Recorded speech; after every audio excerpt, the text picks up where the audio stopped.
Hi everyone, Lisa Haven here. Well, the declassified document that you're about to see is a letter that was written to the FBI director there in Washington, D.C. from their San Francisco office. Now, this letter details not only alien spacecraft, but also actual extraterrestrials. Now, before I get into the report, I want to remind you guys, please make sure you check out restrictedrepublic.com. I started this website because of all the censorship that YouTube is really hitting us with. And this is the way that we can speak directly to you about what's really going on. And right now, use the coupon code 20OFF to get $20 off that entire first year. And today I am going to be putting a bombshell report there on Restricted Republic. So check it out at restrictedrepublic.com. All right. So just what's inside this declassified document, and is there any validity to it?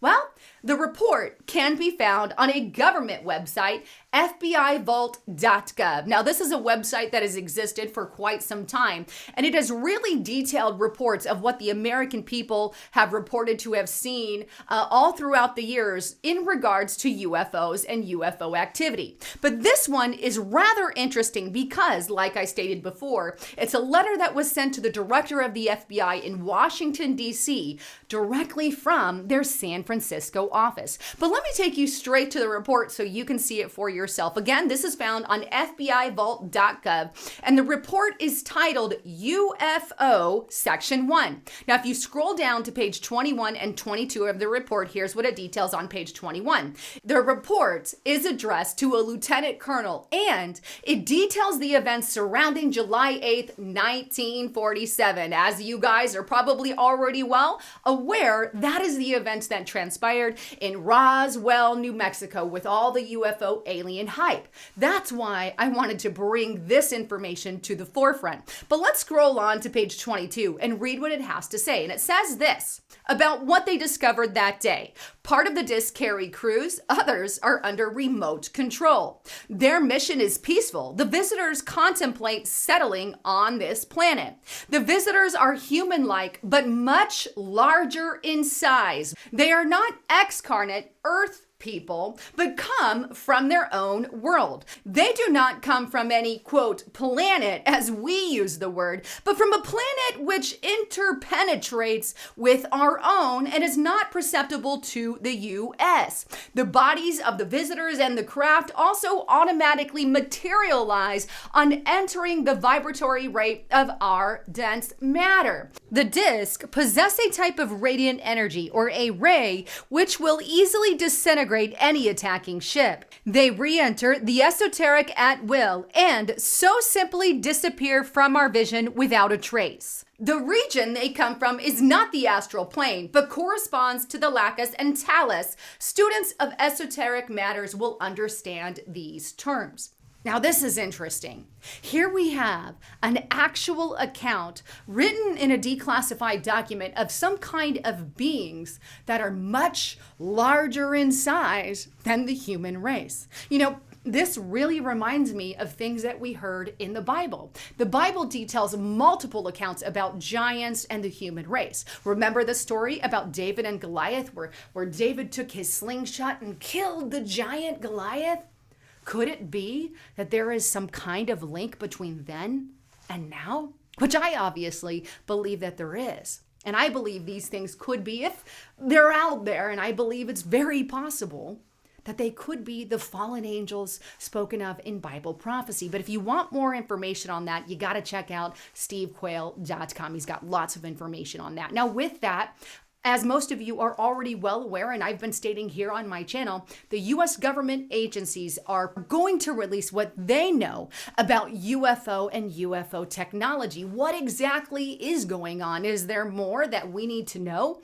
Well, the New York Times actually did a report on a little inside info that they had on that report that I really want to show you. Take a look at this article here on NewYorkTimes.com. U.S. finds no evidence of alien technology in flying objects, but they cannot rule it out either.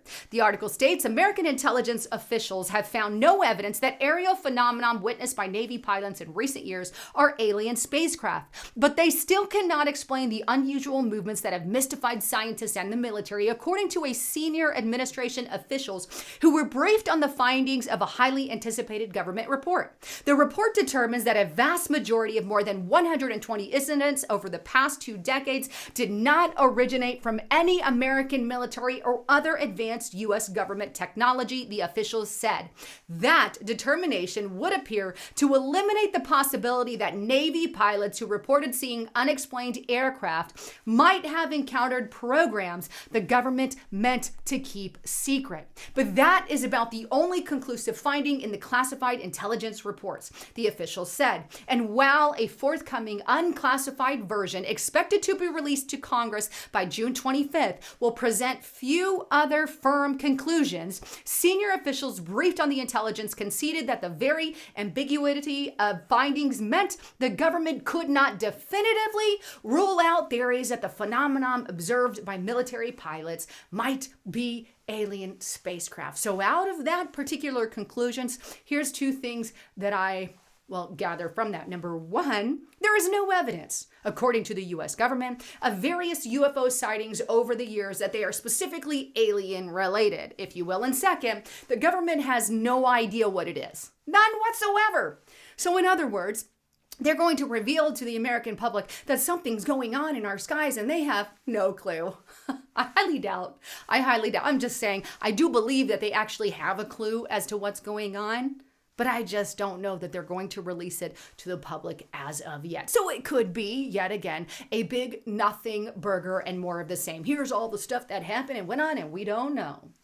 Anyhow, I'd love to get your comments, thoughts, and concerns. Please don't forget to make sure you are still subscribed to the channel. By the way, I am going to be at the Hear the Watchman conference live in person. I'm going to be speaking. That's going to take place in San Diego on September 16th through the 19th. And you can find information on hearthewatchman.com. I'll leave a link in the description box below. But I encourage you to check it out. Go and just, have fun and fellowship with other people at this event, hearthewatchman.com. I will be speaking there, and Justice Knight's going to be there as well. But anyhow, with that, please don't forget to check out my partner at ketowithlisa.com. This stuff is really amazing. It's kind of like having the keto diet without doing all the crazy stuff of keto. Of course, you still want to eat well and eat right, but this has really helped with weight loss and all of that. So I want to encourage you, check out ketowithlisa.com. And right now you can get up to 51% off of that product. But this is also made by BioTrust, an agency which I trust and use myself. Anyhow, I love all of you. Thanks again for tuning in. I'm Lisa Haven, signing out.